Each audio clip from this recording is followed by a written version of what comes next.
MetLife স্টেডিয়ামে মরক্কোর বিপক্ষে কঠিন পরীক্ষা দিতে হয়েছে ব্রাজিলকে। ফেভারিটদের রীতিমতো নাচিয়েছে তারা।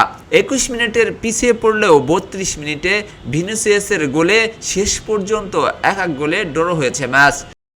মরক্কোর হাই প্রেসিং এর শুরু থেকেই চাপে পড়েছিল ব্রাজিলের রক্ষণভাগ। বল দখলে ব্রাজিল এগিয়ে থাকলেও একের পর এক আক্রমণ চালিয়েছে মরক্কো। প্রথম ৩০ মিনিটেই ১২টি শট নেয় তারা। ম্যাচের ২১ মিনিটে কাঙ্ক্ষিত গোলের দেখা পায় মরক্কো। ব্রাজিলের রক্ষণভাগের ঠিক মাঝখান দিয়েই ব্রাহিম দিয়াজের নিখুঁত পাস ধরে এগিয়ে যান ইসমাইল সাইবারি। তিনি ব্রাজিলের গোলরক্ষক এলিসনের মাথার উপর দিয়ে চিপ করে গোল করেন। গোল হজমের পর দ্রুতই ম্যাচে ফিরে ব্রাজিল। ম্যাচের ৩২ মিনিটে লেফট উইং ধরে এগিয়ে যান ভিনি।